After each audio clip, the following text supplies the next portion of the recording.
I'm just looking down at my show notes and they're not complete. Why do I do this to myself?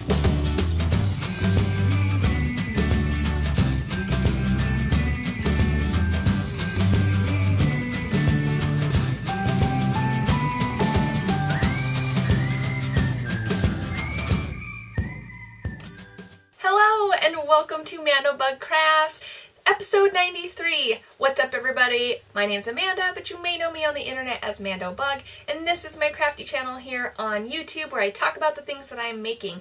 In this week's video I have crochet, spinning, polymer clay, and a little bit of sewing. I usually have knitting, but not this week.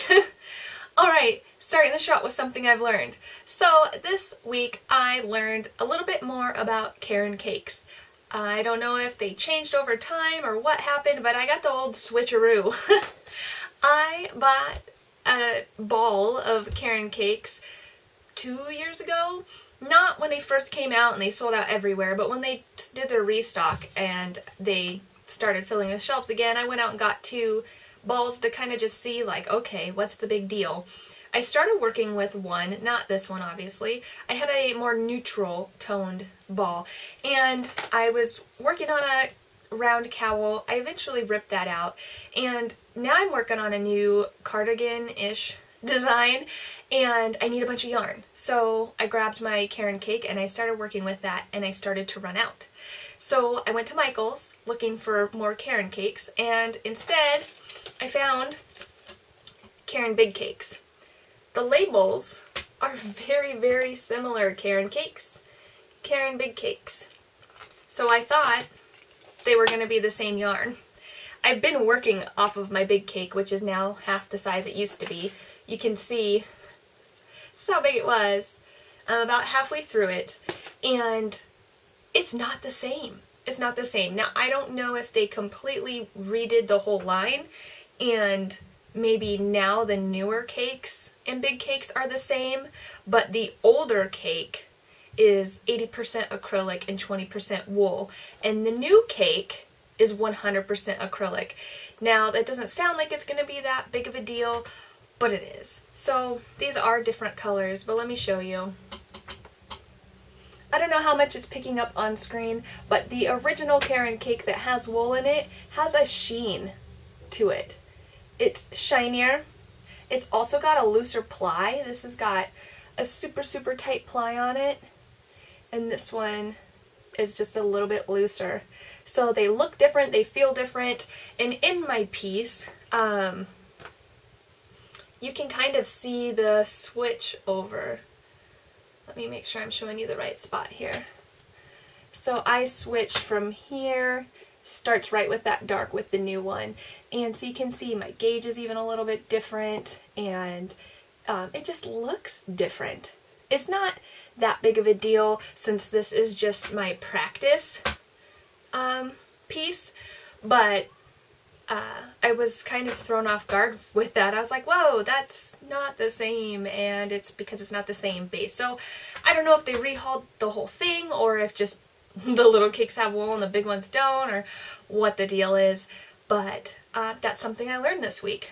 And so as you can see, we'll just jump into design time real quick because this, I've already showed you this. This is all I'm going to show so far because it's not in its final state yet, and I just need to crochet and crochet and crochet to get it to the size that I want it to be and make sure the fit is the way that I want the fit to be. But so far it's one piece and it's mostly double crochets with a little bit of trebles in there. Super easy, super mindless, super quick. I've got so much fabric here. So yes, I'm working on a cardigan-ish design. It's going to take me a while to finish it and refine it and then remake it in the yarn that I wanted to make it in the first place. That's just a little, it's pretty expensive. It's not a little expensive, it's very expensive. So, I mean, it's average price for the luxury yarn market. The yarn I want to make it in is a 100% alpaca. So it's not like it's crazy expensive, it's just an alpaca yarn, which is expensive.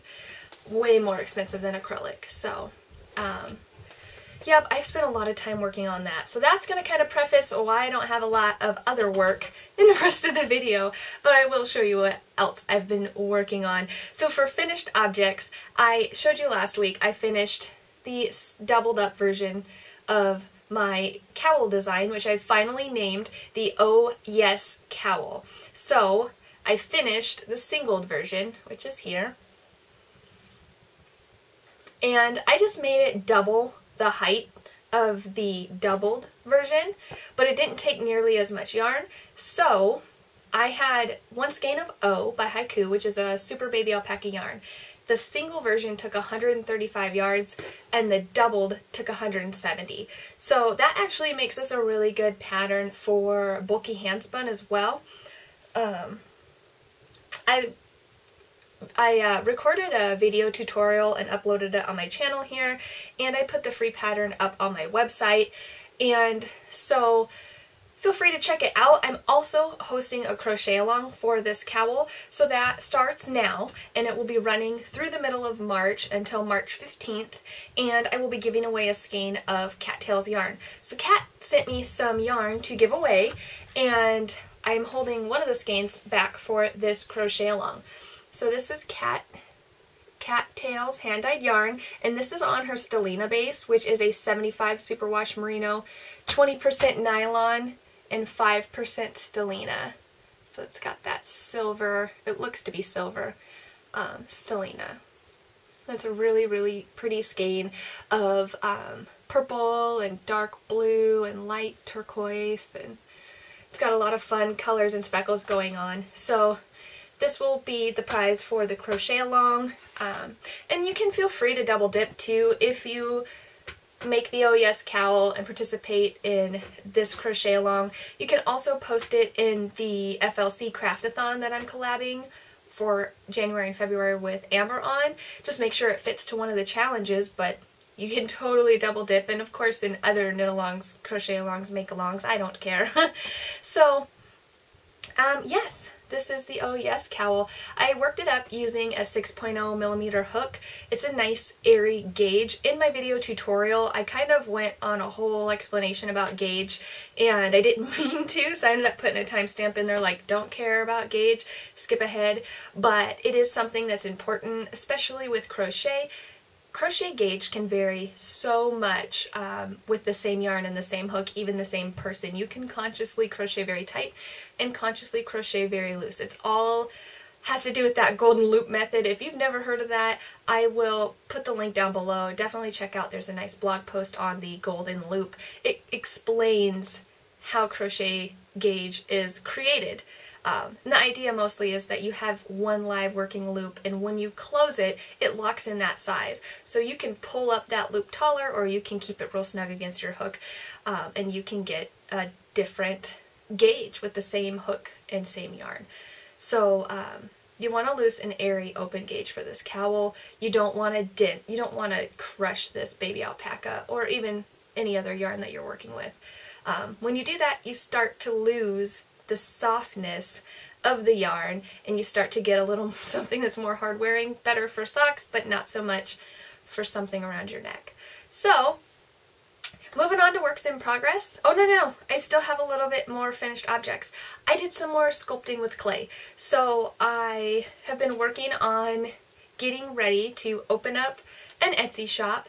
So I have decided on a date. I'm going to be stocking my shop on February 19th at 8 a.m. Pacific Standard Time. Not that I think you need to worry about what time I'm stocking it, because I don't think you have to worry about me selling out, but I just wanted to let you know in case you're curious. But I've got some, see if I can show you more than one at a time. I've got some paw print stitch markers that I made, a blue and a pink one. And I've made it another one up, oh sorry, that was brown. My mind. Okay, brown and pink. This one's blue and purple.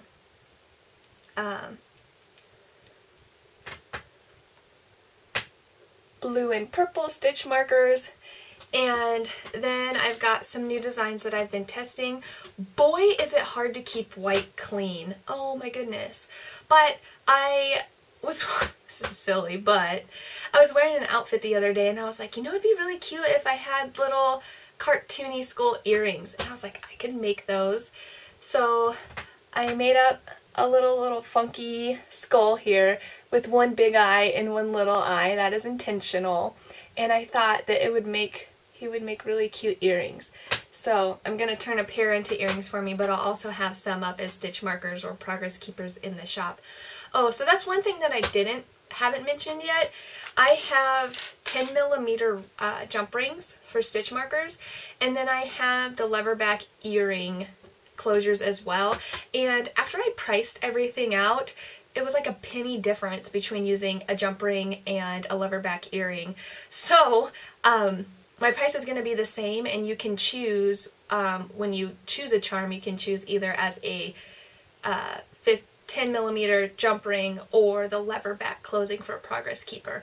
So they can be either or, whatever you would like it to be.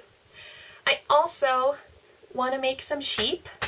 I'm not super happy with how this one turned out. I think he kind of looks like a dog, and I don't like his eyes at all.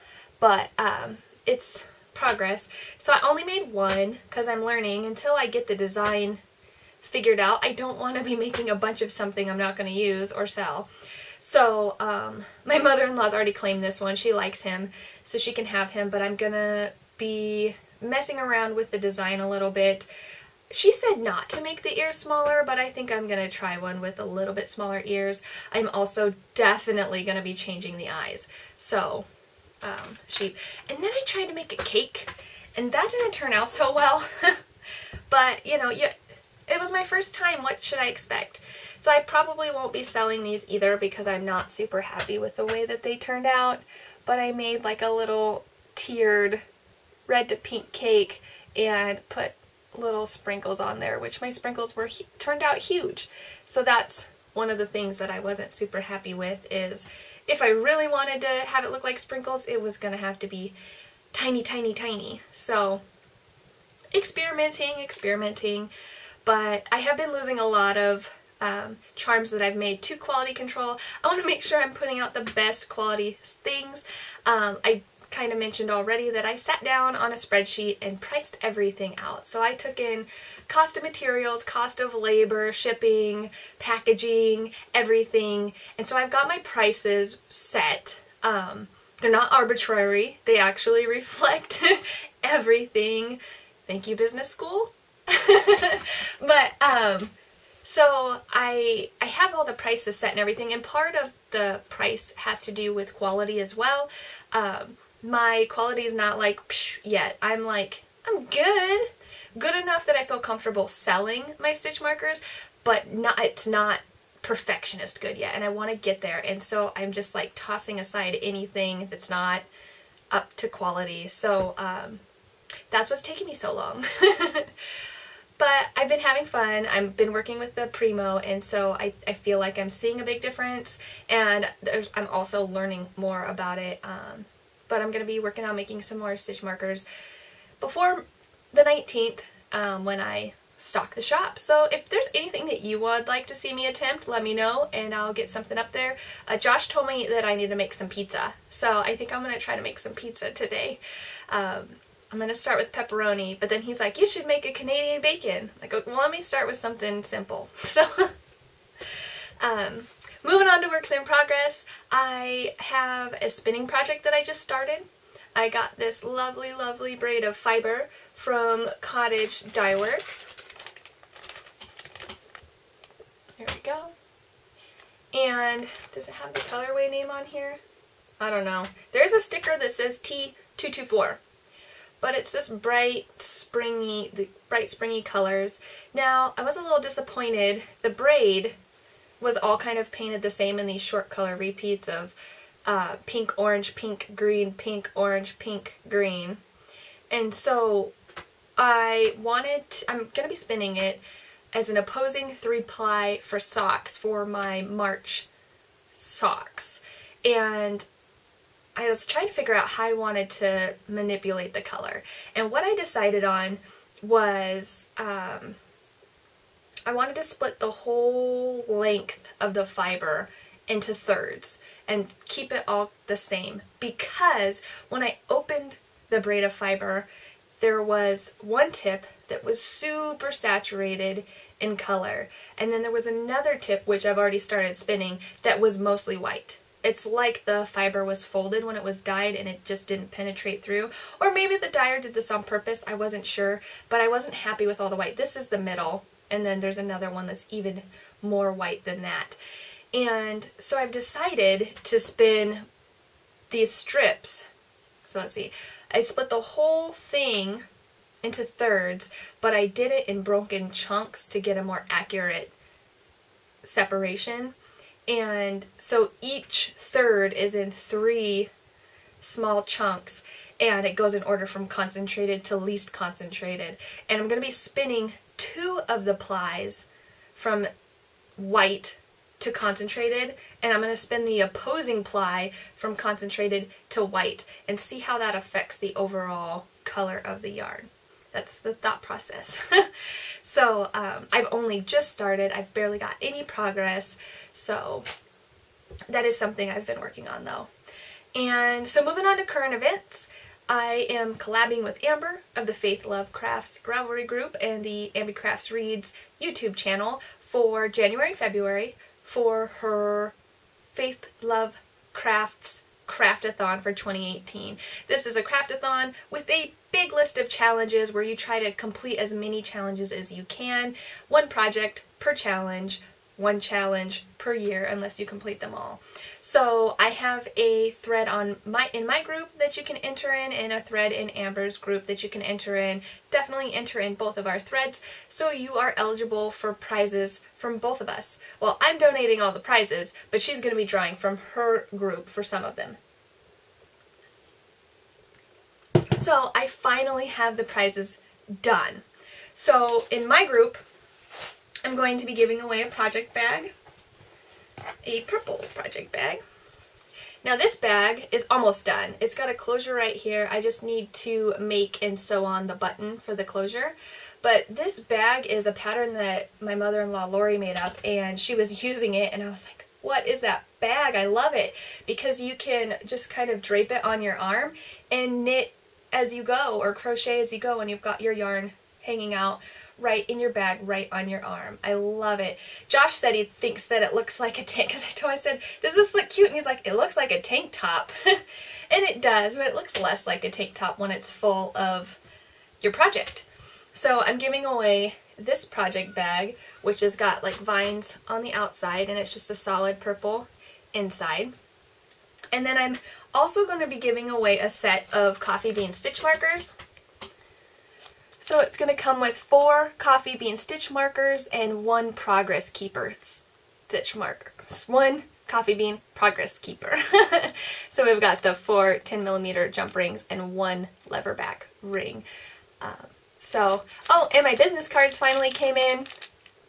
So I wish I had made the font a little bit bigger, but you know, I couldn't tell when I was designing them, so oh well. But overall I'm pretty happy with them. So that I'm going to be giving away the bag, the stitch markers, and 1 skein of your choice of one of these guys from Cattails Yarns. So it says Cattails Yarns. This pink one here, it's got pink and some turquoise and some darker, more saturated orangey pink. This is the color Beryllian on that Stellina base I mentioned earlier, the 7525. And so there's this one, or Brigitte MPC, which is a nice pop of color. It's a nice highlighter yellow with some deep turquoisey speckles. And if you choose this one, you will be yarn twins with me, because I got an extra skein of this one sent for me to keep. So you'll get to choose 1 skein of your choice. So those are going to be 3 separate giveaways. 1 gets a bag, 1 gets the markers, and 1 gets a yarn. And then for Amber's group, I'm like making a mess with my stuff over here. Oh, I already moved it. For Amber's group, she's going to be giving away this project bag. Same style fabric, but in different colors. It's a green bag with a very, very deep pink accent. It's got this pinky red interior. I still need to make the button and button closure, but it's almost done. And I'm going to be making resin buttons. I showed you guys the resin buttons I made a couple weeks ago, but now that I've got a little experience, I'm going to try to shoot for more custom ones and hopefully record a video on that as well. And then the other gift Amber is going to be giving away is a set of heart stitch markers. So these stitch markers are actually reversible. Let me take one out for you.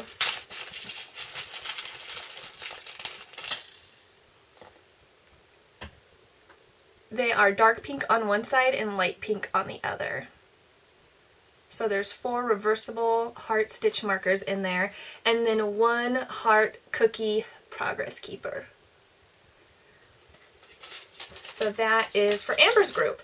So I finally have the prizes for the Craftathon giveaway. I was running out of time there. The Craftathon, my collaboration for the Craftathon is going through February. So I'm going to be drawing for my prizes the end of February. I think Amber's drawing her prizes at the end of February as well. They will be shipped from me, but she will be doing the drawings.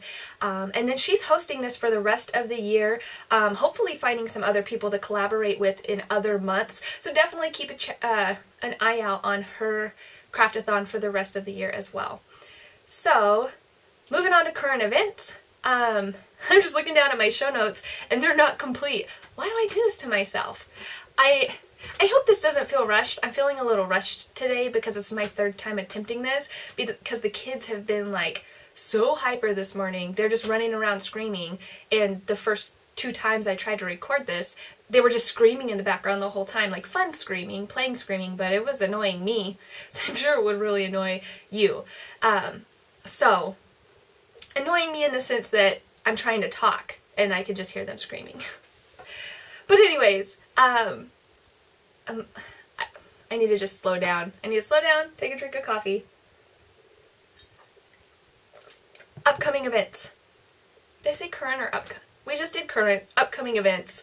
Coming up 16th, 17th, and 18th. February 16th, 17th, and 18th is the Madrona, it's like fiber retreat, fiber arts festival retreat. It's a retreat. It's in Tacoma, Washington. It's a big curated event of classes with a very small marketplace. Well, small in comparison to other festivals.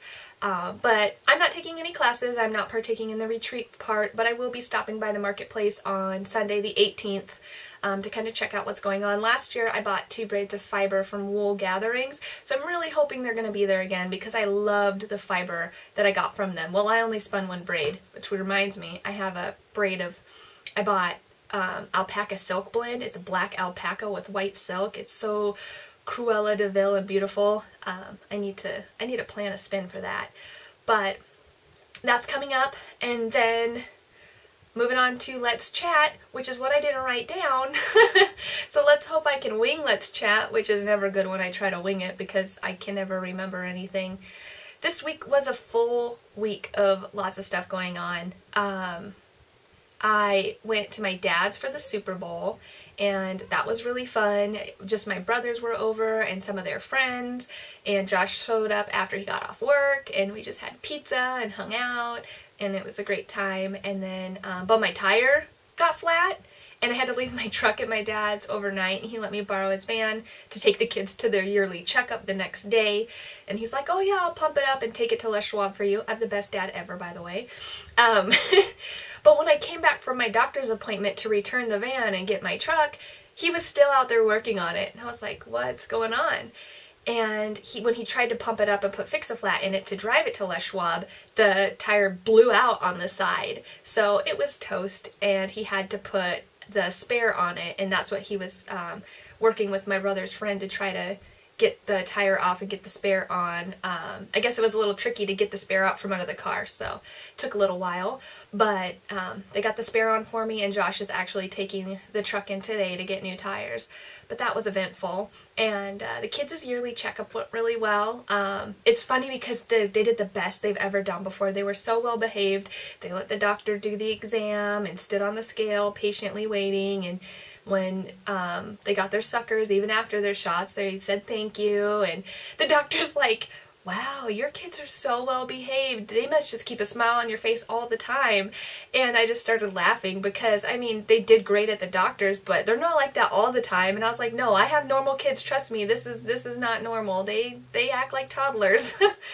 But I was glad that they did well and handled their shots okay, because that's always the dreaded moment of, oh, shots.